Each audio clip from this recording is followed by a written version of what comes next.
पार्वती हैं, ये हमारे लक्ष्मी नारायण हैं। हम इन दोनों में ही सारे देवों के दर्शन कर लेते हैं। ये हमारे आराध्य देव हैं, हम इनकी नित्य पूजा करते हैं।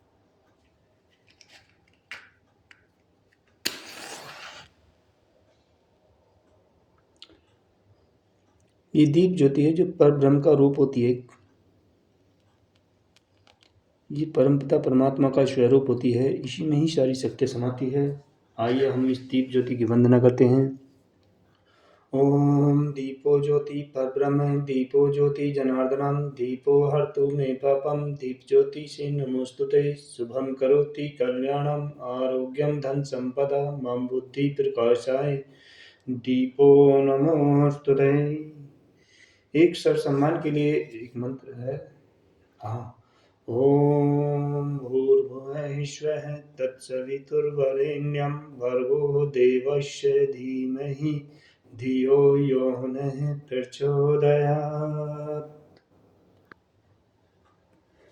यह हल्दी है। ओम बृहस्पति देवाय नमः बृहस्पति देवाय नमः बृहस्पति देवाय नमः बृहस्पति देवाय नमः।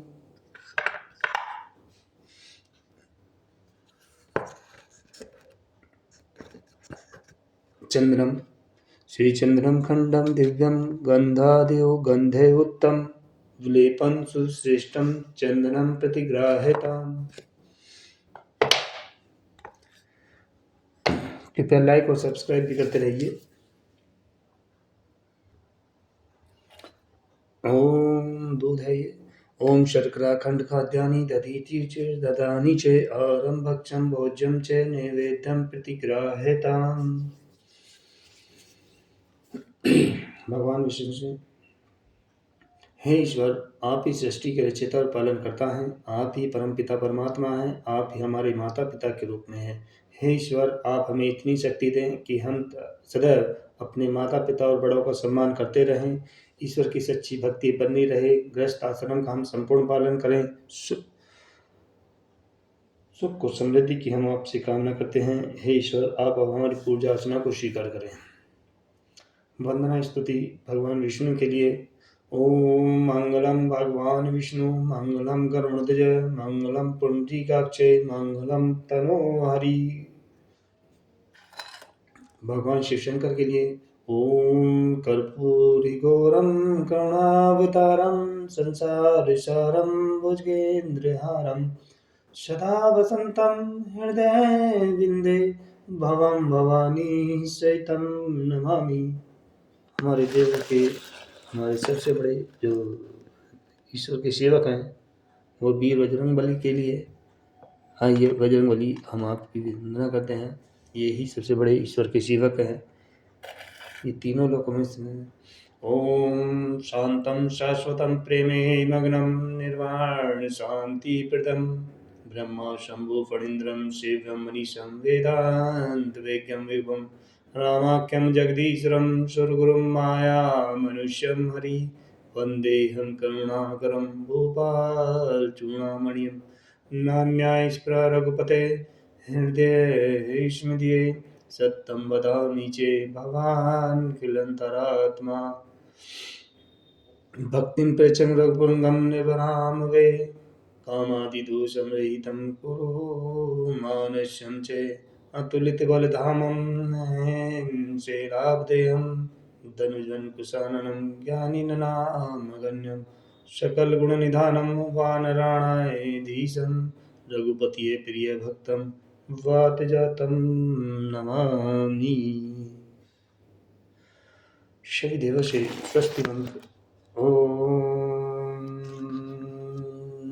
स्वस्ति न इंद्रो वृद्धश्रवाः स्वस्ति न पूषा विश्ववेदाः स्वस्ति नस्तारक अरिष्टनेमि स्वस्ति न बृहस्पतिर्दधातु।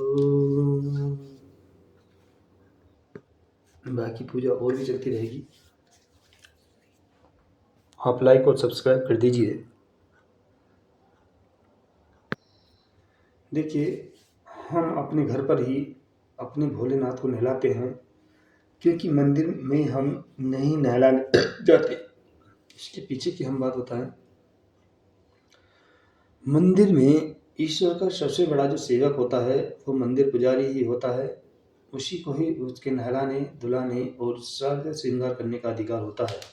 ब्रह्म मुहूर्त से पहले पंडित मंदिर की सफाई करके और भगवान शिव शंकर को नहला धोकर, सभी प्रतिमा को नहला धुला करके श्रृंगार के लिए तैयार कर देते हैं।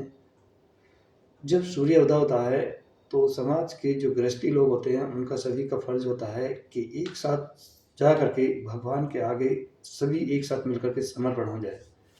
तो उसमें हम जो ले जा सकते हैं सिर्फ धूप बत्ती, फूल माला और दीप ज्योति लेके जा सकते हैं। कभी भी जल लेकर ना जाएं, क्योंकि जल के ले जाने से नया के नया के जो ईश्वर का जो श्रृंगार कर देते हैं पंडित जी, वो खंडित हो जाएगा। तो जो नहीं करना चाहिए, आप लोगों के नित्य नहलाने से, भर भर के लोटे ले जाने से पंडित, आज के ज़माने पंडित जी मंदिरों में जो सुबह के समय भगवान को पूजन अर्चने के लिए तैयार करते हैं वो करते ही नहीं। यदि आप जल लोटा ले जाने रोक जाए तो आप निश्चित मानिए कि सभी मंदिरों में भगवान पंडित द्वारे पूजन द्वारा ही तैयार आपको मिलेंगे, तैयार इसमें। और यदि आपको ईश्वर के नहलाने का सौभाग्य प्राप्त करना है तो जब मंदिर पुजारी ईश्वर को नहलाते रहते हैं, जब मंदिर पुजारी ईश्वर का श्रृंगार करते रहते हैं, तो तब उसी समय पर आप भगवान के दरबार में पहुँचे। आपको नहलाते हुए देखना पंडित जी का आपके नहलाने के बराबर ही है। तो ऐसा यकीन कीजिए, इस पूरे पुरानी रीति रिवाज को छोड़िए और नई रीति रिवाज में आइए।